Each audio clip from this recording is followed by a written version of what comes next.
आज की कक्षा में सभी बच्चों का स्वागत है। बच्चों, आपके सामने कुछ तस्वीरें हैं। आप देख रहे हैं हिंदी शब्दकोश,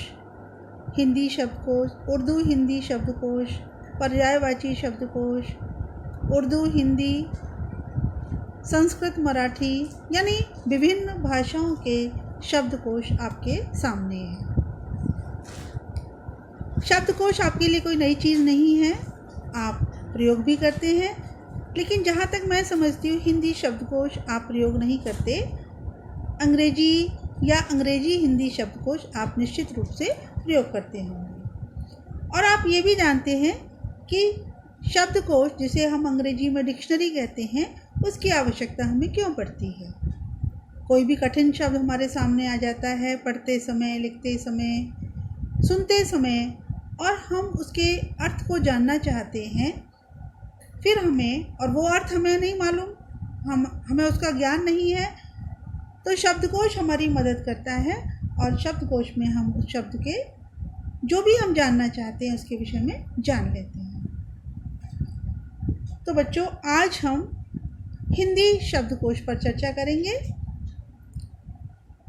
वैसे तो हिंदी भाषा इतनी सरल है, सुबोध है कि आप बचपन से ही उसको सुन रहे हैं, समझ रहे हैं, और घर में सभी लोग जो हिंदी भाषी क्षेत्र हैं, बड़े लोग, मम्मी पापा, दादा दादी, भाई बहन, अक्सर शब्दों के अर्थ हमें पता चल जाता है। लेकिन कई बार जब हम साहित्य में आगे बढ़ते हैं, हिंदी साहित्य की चर्चा करते हैं, तो पढ़ते समय, कहानी पढ़ते समय, कविता पढ़ते समय या कुछ और पढ़ते समय कुछ शब्द हमारे सामने आते हैं जो हमें कठिन लगते हैं, मुश्किल लगते हैं, जिन्हें समझना थोड़ा सा मुश्किल हो जाता है। और अन्य भाषाओं की तरह हमें भी लगता है कि हिंदी शब्दकोश हमारे पास होता तो हम उसकी मदद से, उसकी सहायता लेकर अपनी उलझन को, अपनी जो रुकावट है, उसको दूर कर सकते थे। बिल्कुल सही सोच रहे हैं आप। अंग्रेजी शब्दकोश को देखना कोई मुश्किल काम नहीं है। जो अल्फ़ाबेट्स हैं, जिस क्रम में होते हैं उसी क्रम में डिक्शनरी में शब्द मिलने शुरू हो जाते हैं। लेकिन हिंदी शब्दकोश में थोड़ा सा जो व्यवस्था है वो अलग है। तो आइए, आपको हिंदी शब्दकोश देखते समय किसी तरह की कोई परेशानी ना हो, कोई दिक्कत ना हो, तो हम आज बात करेंगे हिंदी शब्दकोश पर। और हिंदी शब्दकोश में शब्दों को हम किस क्रम से देखें, या हिंदी शब्दकोश में जो शब्द हैं वो किस क्रम में होते हैं, इस पर हम चर्चा करेंगे। शब्दकोश अर्थात शब्दों का खजाना। एक भाषा भाषी समुदाय में प्रयोग किए जाने वाले शब्दों को संचित करना या एक जगह रखना। तो शब्दकोश क्या होता है, ये आपको समझ में आ गया होगा। यानी एक ही भाषा के शब्दों को जब संचित किया जाता है, इकट्ठा करके एक जगह रख लिया जाता है, तो क्या बन जाता है हमारा शब्दकोश। दो शब्दों से मिलकर बना है, शब्द और कोश। शब्द आप जानते हैं, दो या दो से अधिक ध्वनियां मिलकर शब्द का निर्माण करती हैं, और उस शब्द से कोई अर्थ निकलना चाहिए, तभी वो शब्द कहलाएगा। यदि उसमें अर्थ नहीं है, निरर्थक ध्वनियों को हम शब्द नहीं कहेंगे। तो दो या दो से अधिक ध्वनियों का मेल, जिसका कोई अर्थ निकले, शब्द कहलाता है। और शब्दों को इकट्ठा करके रखना, संचित करके रखना, एक जगह बहुत सारे शब्दों का होना शब्दकोश कहलाता है। तो बात आती है, तो क्या शब्दकोश में केवल शब्द होते हैं, शब्दों को संचित करके रखा जाता है? जी नहीं। शब्दकोश में शब्दों के बारे में और भी बहुत सारी जानकारी होती है। सबसे पहली जानकारी है शब्द की उत्पत्ति, कि वो शब्द कैसे बना। हिंदी में उपसर्ग लगा के बना, प्रत्यय लगा के बना, तो शब्द की जो उत्पत्ति है उसके विषय में भी ज्ञान होता है। दूसरा, स्रोत, उस शब्द का स्रोत कहाँ है, उसका जो मूल है वो कहाँ पे है, कहाँ से आया है वो शब्द। संस्कृत से आया है, देशज शब्द है, या किसी अन्य भाषा का शब्द है जिसे आज हम हिंदी में प्रयोग करते हैं। तीसरा, लिंग, जो शब्द हम ढूंढ रहे हैं उसका लिंग क्या है। हिंदी में 2 ही लिंग होते हैं, स्त्रीलिंग और पुल्लिंग। तो शब्द का लिंग क्या है। शब्द रूप, शब्द रूप आप जानते हैं एक धातु रूप होता है, एक शब्द रूप होता है। और शब्द, यदि हम केवल शब्द की बात करें, शब्द रूप की बात करें, तो हर शब्द के साथ कोई ना कोई कारक चिन्ह होता है। थोड़ा सा संस्कृत का आपको ज्ञान हो तो जो शब्द रूप होते हैं हम जब याद करते हैं और लिखते हैं तो 7 हमारी विभक्तियां हैं, 8वां कारक संबोधन कारक हैं। यही विभक्तियां हिंदी में कारक बन जाती हैं। कर्ता ने, कर्म को, करंट से, संप्रदान के लिए, अपादान से, संबंध का, की, के, अधिकरण में, पेपर, संबोधन, हे, ओ, अरे। तो हर शब्द के साथ कारक जुड़कर जब वो वाक्य में प्रयोग किया जाता है शब्द, तो उसका अलग रूप हो जाता है। तो शब्दकोश में हमें शब्द रूप की भी जानकारी मिलती है। और 5वां, विभिन्न संदर्भ परक अर्थ, यानी अलग अलग संदर्भों में उस शब्द का क्या क्या अर्थ है, इसके विषय में भी हमें जानकारी मिलती है। देखिए, एक ही शब्द होता है और अलग अलग संदर्भों में उसके अर्थ अलग अलग हो जाते हैं। तो शब्दकोश से हमें ये भी जानकारी मिलती है कि उस शब्द को किस किस संदर्भ में, किस किस अर्थ में प्रयोग किया जाता है। तो देखा बच्चों आपने कि शब्दकोश में केवल हमें शब्द ही नहीं मिलते, केवल अर्थ ही नहीं मिलते, शब्द की उत्पत्ति कैसे हुई है, उसका स्रोत क्या है, शब्द का लिंग क्या है, उसका रूप कौन सा है, इन सब महत्वपूर्ण बातों की जानकारी भी हमें शब्दकोश में मिल जाती है। अब एक बहुत छोटा सा प्रश्न, अभी तक हमने आपसे बात की शब्दकोश की, तो आपको ये भी अच्छे से पता है बच्चों कि हर भाषा का अपना शब्दकोश होता है।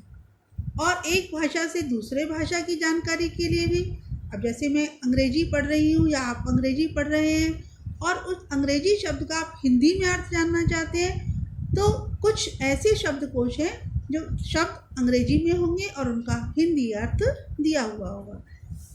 ठीक इसी तरह से आप हिंदी में पढ़ रहे हैं, उसका अंग्रेजी रूपांतर जानना चाहते हैं तो हिंदी अंग्रेजी शब्दकोश हो जाएगा। इसी तरह से संस्कृत और हिंदी शब्दकोश हो जाएगा। इसी तरह से उर्दू और हिंदी शब्दकोश हो जाएगा। तो एक ही भाषा के भी शब्दकोश होते हैं और अलग अलग भाषाओं के या एक से अधिक भाषाओं के भी शब्दकोश मिलते हैं। अब बात करते हैं हिंदी शब्दकोश। बहुत आसान सा प्रश्न कि हिंदी शब्दकोश में किस भाषा के शब्द होते हैं। केवल हिंदी शब्दकोश में, तो हिंदी शब्दकोश में अब बहुत आसान उत्तर है, किस भाषा के शब्द मिलेंगे हमें, हिंदी भाषा के शब्द मिलेंगे। अब सबसे महत्वपूर्ण बात जो आती है कि जब हिंदी शब्दकोश हमारे पास है और हमें उसमें शब्द ढूंढना है, जो कठिन शब्द हमारे पास आया है, जो हमें जिसका अर्थ जानना है या कोई और जानकारी लेनी है, तो हम कैसे ढूंढें, किस क्रम में ढूंढें।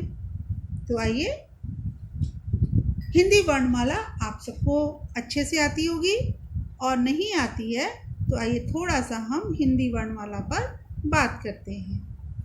तो हिंदी वर्णमाला जैसा कि आप जानते हो 2 भागों में विभक्त रहती है, स्वर और व्यंजन। ये पूरी वर्णमाला आपके सामने है। शुरुआत हमारी स्वरों से होती है। स्वरों में भी ह्रस्व और दीर्घ रहते हैं। अ, आ, ई, उ, ऋषि, ए, ऐ, ओ, औ, अंग। और इसके बाद हमारा शुरू होता है कवर्ग, चवर्ग, टवर्ग, तवर्ग, पवर्ग, यारा, लावा, श, श, सा और हा। आप मैंने कह दिया कवर। कवर का मतलब होता है का से लेके ना तक। क, ख, ग, घ, ना। च, छ, ज, झ, य, ये हमारा चवर हो गया। टवर का मतलब ट, ठ, ड, ढ, ण। तवर त, थ, द, ध, न।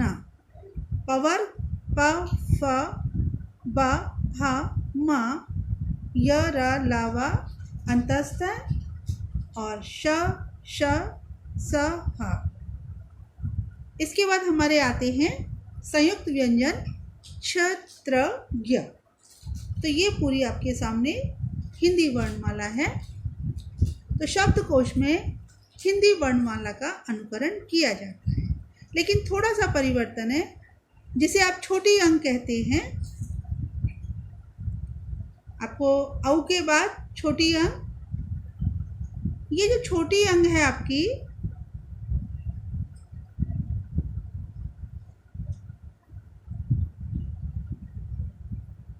हिंदी शब्दकोश में सबसे पहले जो शब्द आपको मिलेंगे, यानी छोटी अंग से प्रारंभ होने वाले शब्द सबसे पहले मिलेंगे, और इसके बाद फिर हम वर्णमाला का अनुसरण करेंगे। दोबारा से बता रही हूँ कि हिंदी वर्णमाला में सबसे पहले हम छोटी अंग से जो शब्द शुरू होंगे उन्हें देखेंगे, और इसके बाद जो वर्णमाला आपके सामने है उसका अनुपालन किया जाएगा। तो एक बात आपको क्लियर हुई कि हिंदी वर्णमाला का अनुकरण किया जाता है हिंदी शब्द को। फिर से मैं आपको बता रही हूँ कि हिंदी शब्दकोश में किसका अनुकरण किया जाता है? हिंदी वर्णमाला का, जो अभी मैंने आपको दिखाई थी। दूसरा महत्वपूर्ण बिंदु है कि अंग से प्रारंभ होने वाले शब्द सबसे पहले आते हैं, जिसे हम छोटी अंग कहते हैं। इससे प्रारंभ होने वाले शब्द सबसे पहले हमें शब्दकोश में मिलेंगे, हिंदी शब्दकोश की बात करें। तीसरी महत्वपूर्ण बात है संयुक्त व्यंजन, जैसे श, त्र, ज्ञ को किस क्रम में रखा जाए। तो जिन व्यंजनों से ये मिलकर बनते हैं, उदाहरण के लिए श का और शा से मिलके बनता है, त्र ता और रा से मिलके बनता है, और ज्ञ जा और या से मिलके बनता है। तो यदि कोई शा से शुरू होने वाला शब्द है, तो जिस श्रेणी में हलंत वाला का आएगा, जिस स्थान पर हलंत वाला का आएगा, वहीं पर इसका स्थान निर्धारित किया जाएगा। इसी तरह से त्रा कि हलंत ता का मतलब है कि उसमें कोई स्वर नहीं है, स्वर रहित व्यंजन। हलंत से साबित होता है, सिद्ध होता है कि उस व्यंजन में किसी तरह का कोई स्वर नहीं है। इसी तरह से एक संयुक्त व्यंजन हमारा श्रा आपने देखा है, तो ये किससे मिलके बनता है? शा और रा से। तो इसका भी क्रम कहाँ पे होगा? शा के बाद आएगा। तो आपने देखा, दोबारा से बता रही हूँ आपसे, फिर से सुनिए कि संयुक्त व्यंजन का मतलब होता है वो व्यंजन जो दो व्यंजनों से मिलकर बनता है। जैसे श का और शा से मिलकर बना है, त्रा ता और रा से मिलकर बना है, ज्ञ जा और या से मिलके बना है, और श्र शा और रा से मिलके बना है। अगला महत्वपूर्ण बिंदु है कि स्वर रहित व्यंजन, यानी जिनके नीचे हलंत होता है, जिन्हें हम आधा भी कहते हैं। स्वर रहित व्यंजन उस व्यंजन में प्रयोग होने वाले सभी स्वरों के बाद रखा जाता है। उदाहरण के लिए जैसे क्या शब्द है, अब हमें शब्दकोश में ढूंढना है कि क्या शब्द कहाँ मिलेगा ये हमें।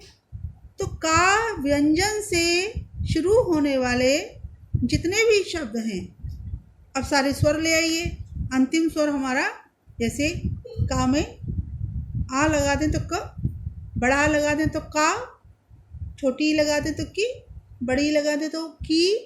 तो इस तरह चलते हुए लास्ट में हमारा आता है औ। जैसे मैंने आपके सामने लिखा है कौ। तो जो कौ है, यदि हमें शब्दकोश में ढूंढना है तो क्या को कहाँ ढूंढेंगे? कौ वाले जब शब्द खत्म हो जाएंगे सारे, उसके बाद स्थान आएगा स्वर रहित। इस क्या में जो का है, इसका मतलब इस का में कोई स्वर नहीं है, ये स्वर के बिना वाला का है। और इसका स्थान कहाँ पर आएगा? जब का में सारे स्वर, अंतिम स्वर कौन सा होता है हमारा? औ। औ वाले शब्द जब समाप्त हो जाएंगे तब जाके हलंत वाले का यानी स्वर रहित का स्थान आएगा। स्पष्ट? मुझे उम्मीद है कि आपको ये क्लियर हो गया होगा।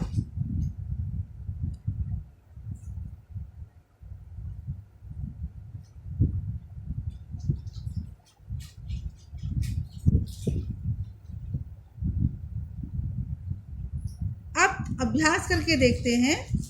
निम्नलिखित शब्दों को शब्दकोशीय क्रम में व्यवस्थित करें। हमारे पास कुछ शब्द हैं। पहला शब्द है आसपास, दूसरा है अंकुश, तीसरा है आकार, चौथा है इकाई, पांचवा उत्साह, छठा औकार और सातवां शब्द है अरमान। अब हमें इन्हें शब्दकोशीय क्रम में व्यवस्थित करना है और इसी तरह से आपका परीक्षा में प्रश्न पूछा जाएगा, परिभाषा पूछी जा सकती है या फिर कुछ शब्द दिए जाएंगे और आपसे कहा जाएगा कि इन्हें शब्दकोशीय क्रम में व्यवस्थित करिए। अर्थात जिस क्रम में ये शब्दकोश में रखे जाते हैं उसी क्रम में आपको कि कौन सा पहले आएगा, कौन सा पीछे आएगा। तो अभी हमने आपको सबसे पहले बताया कौन सा आएगा कि जो अंग से शुरू होने वाले। पहला पॉइंट हमारा यही था कि हिंदी वर्णमाला का अनुसरण करेंगे, लेकिन प्रारंभ किससे होगा? अंग से प्रारंभ होने वाले शब्द सबसे पहले आएंगे। तो इसमें सबसे पहला शब्द कौन सा है? ये हमारा अंकुश। कौन सा है?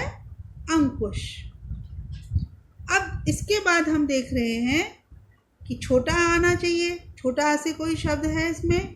यस, मिल गया हमारे। अरमान दूसरे नंबर पर कौन सा आ गया? अरमान।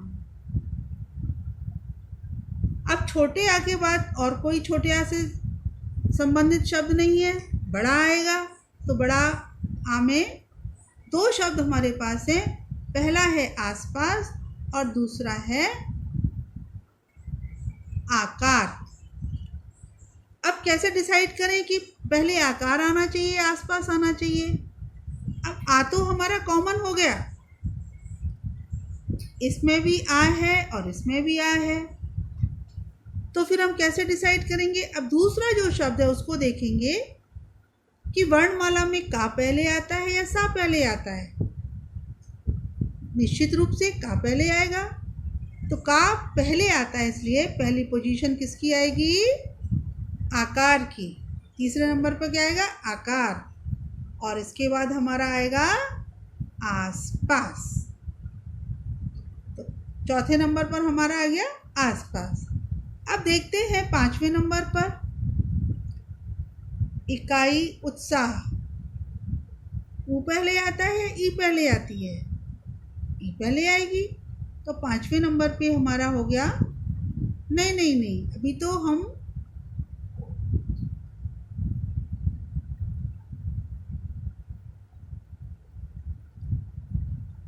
ई पहले आएगी। तो पांचवें नंबर पे हमारी आएगी ई। तो पांचवा नंबर हम देंगे ई को, ठीक है। और इसके बाद आएगा ऊ। और छठा नंबर देंगे हम ऊ को। और औकार हमारा सबसे बाद में आएगा, इसलिए औकात को हम देंगे नंबर 7। ठीक, आइए दोबारा से देखते हैं। अंकुश को नंबर 1, अरमान को देंगे नंबर 2, आकार को देंगे नंबर 3, आसपास को हम नंबर देंगे 4, इकाई को नंबर देंगे 5, उत्साह को नंबर देंगे 6 और औकात को नंबर देंगे 7। हमने किसका अनुसरण किया है? हिंदी वर्णमाला का अनुसरण किया। तो शब्दों को व्यवस्थित करते समय हम किसका ध्यान रखेंगे? हिंदी वर्णमाला का। चलिए दूसरा उदाहरण देखते हैं। आप भी अपनी कॉपी पेन निकाल के रखिए। हमारे पास शब्द हैं आशा, किरण, कितना, क्षत्रिय, टूटा, टिक टिक, छतरी और छत्ता।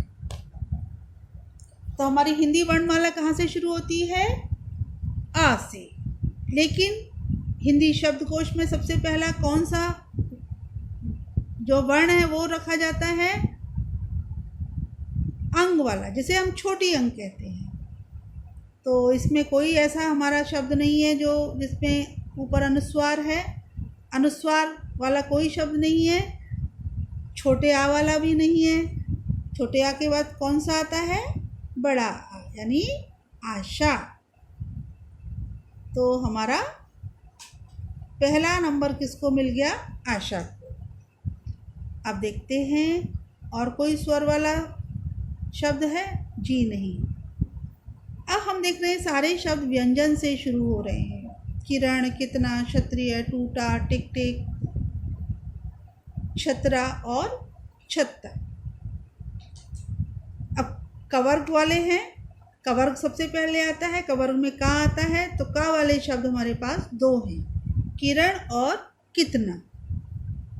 कैसे डिसाइड करें कि पहले कौन सा आएगा? दोनों में मात्रा भी एक जैसी है। इधर भी छोटी की मात्रा है, इधर भी का पे छोटी की मात्रा है। अब हमें दूसरा जो वर्ण है उसको देखना पड़ेगा। इसमें की के बाद रा है और इसमें की के बाद ता है। अब सोचिए कि हिंदी वर्णमाला में रा पहले आता है या ता पहले आता है? आपको निश्चित रूप से याद आ गया होगा, ता पहले आता है। तो कितना हमारा दूसरे नंबर पाएगा, उसको हमने दे दिया 2 नंबर, और किरण आएगा तीसरे नंबर। अब आइए 3 शब्द हमारे पास रह गए। 5 शब्द हमारे पास और रहते हैं। क्षत्रिय, टूटा, टिक टिक, छतरा और छत्ता। अब यदि वर्णमाला का देखें तो संयुक्त व्यंजन बहुत बाद में आते हैं, लास्ट में आते हैं। लेकिन अभी ऊपर हमने पढ़ा कि जो संयुक्त व्यंजन है वो उसी व्यंजन के सभी स्वरों के बाद रखा जाएगा। और जो शा है, शा क्षत्रिय है, वो किससे मिलके बनता है? का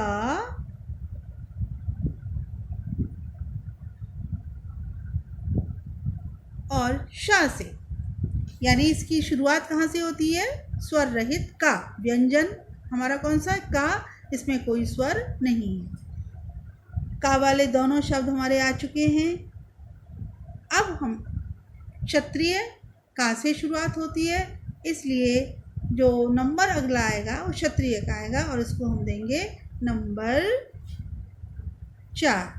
कौन सा नंबर देंगे? 4 नंबर देंगे।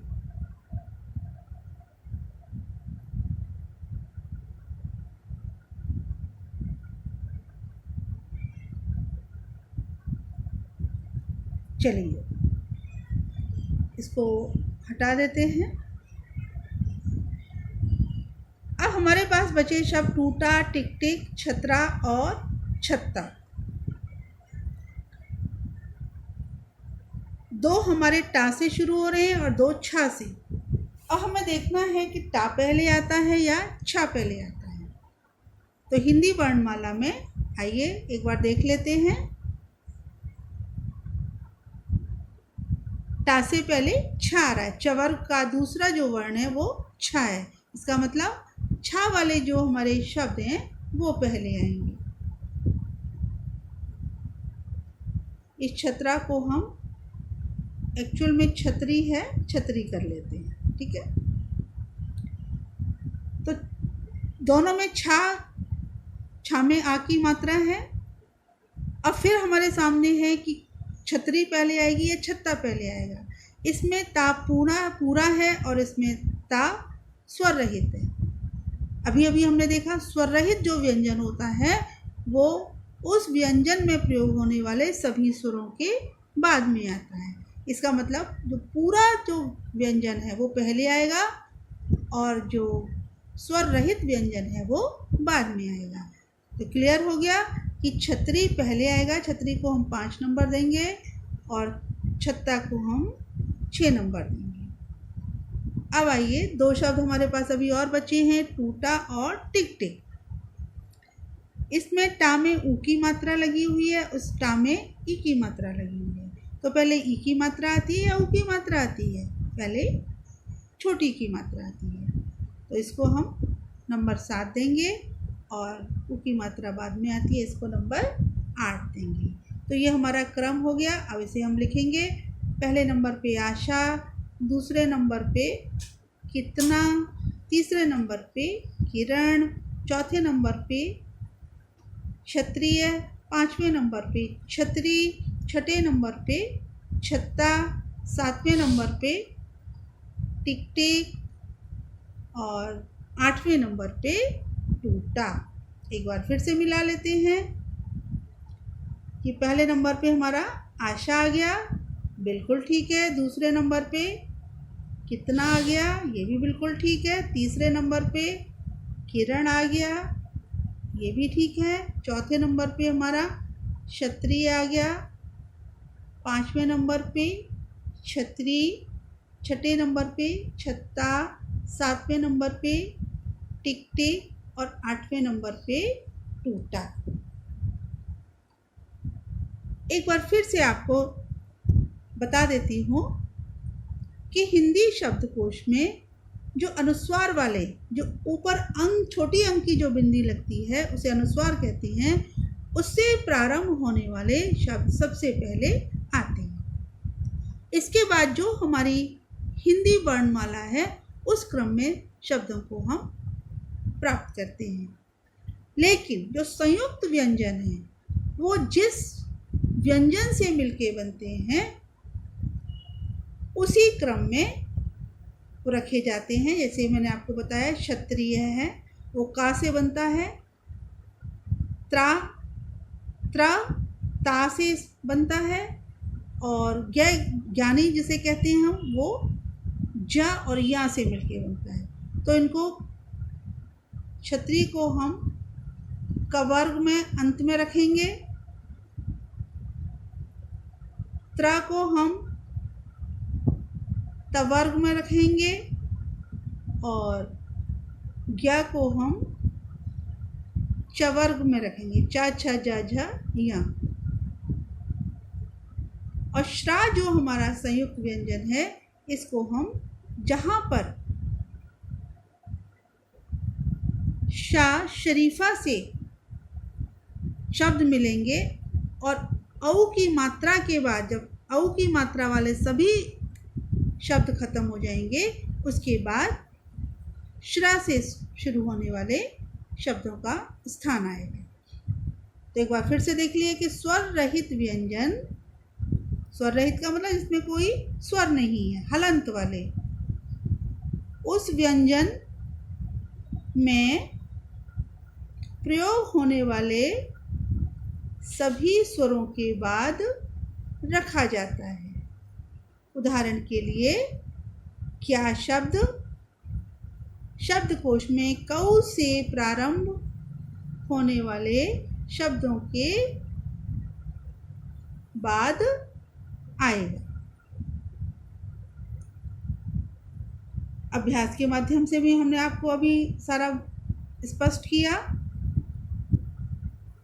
आशा है कि हिंदी शब्दकोश में शब्द हम किस तरह से ढूंढेंगे, या यदि हमें कोई शब्द दिए जाते हैं और कहा जाता है कि शब्दकोशीय क्रम में लगाएं, तो हम किस क्रम से उन्हें लगाएंगे, ये बात आपको समझ में आई होगी। तो बात करते हैं अब गृह कार्य की। बेटा, शब्दकोश से संबंधित आपका जो भी अभ्यास कार्य है वो इस बात पर निर्भर करता है कि हिंदी वर्णमाला आपको पूरी तरह से याद, अच्छी तरह से, बचपन में बहुत याद की है, बहुत लिखी है, फिर से अपने बचपन पर पहुंच जाइए और एक बार अच्छी तरह से इसको याद कर लीजिए। 2 भाग हैं हमारे हिंदी वर्णमाला के, पहला स्वर और दूसरा व्यंजन। अ आ इ ई उ ऊ ऋषि ए ऐ ओ औ अंगा, ये हमारा स्वर कहलाते हैं।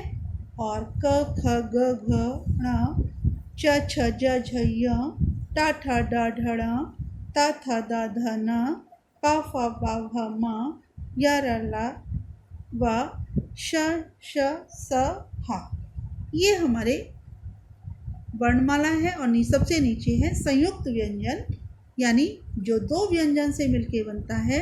श त्र ज्ञ, श का और शा से मिलके बनता है, त्र ता और रा से मिलके बनता है, ज्ञ ज और या से मिलके बनता है।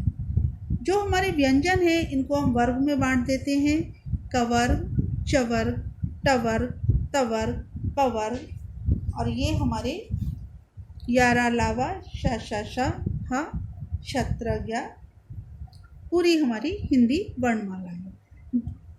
तो शब्दकोशीय क्रम में जो प्रश्न आएंगे वो आपके बिल्कुल सही हों, इस बात पर निर्भर करते हैं कि आपको हिंदी वर्णमाला बहुत अच्छी तरह से याद होनी चाहिए। और इसके बाद 2 बात और याद रखनी है कि हिंदी शब्दकोश में अनुस्वार से प्रारंभ होने वाले शब्द सबसे पहले आएंगे, और जो संयुक्त व्यंजन है हमारे, ये जिस व्यंजन से शुरू होते हैं वो उस व्यंजन के अंत से शुरू हो जाएंगे। जैसे श का और शा से मिलकर बन रहा है, तो जब का से शुरू होने वाले का में अंतिम मात्रा किसकी लगेगी? औ की। तो का में ओ की नहीं, औ की। तो जब औ की मात्रा वाले का में औ की मात्रा लगकर जितने भी शब्द हैं उसके बाद कौन सा शब्द आएगा? श क्षत्रिय से प्रारंभ होने वाला शब्द आएगा। इसी तरह से त्राव से शुरू होने वाले शब्द किस श्रेणी में आएंगे? त्रा बनता है हमारा ता और रा से। तो ता में औ की मात्रा लगने के बाद जो शब्द बनते हैं उनके अंत में जब वो सब खत्म हो जाएंगे तब त्रा से प्रारंभ होने वाले शब्द आएंगे। इसी तरह से ज्ञानी किससे मिलके बनता है? जा और या से। तो जब जा में ओ की मात्रा से बनने वाले शब्द समाप्त हो जाएंगे, उसके बाद स्थान आएगा ज्ञानी से बनने वाले शब्द, यानी संयुक्त व्यंजन को उसी व्यंजन के अंत में स्थान मिलेगा। उम्मीद है कि आप हिंदी वर्णमाला से भी अच्छी तरह से परिचित हो गए हैं। तो आपका गृह कार्य है हिंदी वर्णमाला को लिखना व याद करना। एक बार कॉपी में लिख लीजिए। आपके घर में यदि हिंदी शब्दकोश है तो उसको देखिए, और नहीं है तो विद्यालय में निश्चित रूप से आप लाइब्रेरी में जाएंगे और हिंदी शब्दकोश को एक बार निकाल के देखेंगे, और जो बातें आपको समझाई गई हैं उनको व्यवहारिक तौर पर जब आप देख लेंगे तो आपको अच्छे से याद भी हो जाएंगे। दूसरा, आप अपना पाठ, अपनी कविता पढ़ते हो, कठिन शब्दों पर निशान लगाइए और उन कठिन शब्दों को शब्दकोश में ढूंढिए। देखिए कि अर्थ के अलावा और क्या क्या चीज़ें उस शब्द के बारे में आपको क्या क्या जानकारियाँ शब्दकोश से मिलती हैं। तो आज का ये पाठ हिंदी शब्दकोश शब्दकोश क्या होता है, शब्दकोश में हिंदी शब्दों के अर्थ के अलावा और किस किस चीज़ की जानकारी मिलती है, ये सब आपको समझ में आया होगा। आशा है कि आप जो भी गृह कार्य आपको दिया जा रहा है, कम से कम हिंदी वर्णमाला, क्योंकि यदि हिंदी वर्णमाला आपने अच्छी तरह से याद कर ली तो शब्दकोश को देखना हो या शब्दकोशीय क्रम में शब्दों को व्यवस्थित करना हो, उसमें आपको किसी तरह की दिक्कत नहीं आएगी। धन्यवाद।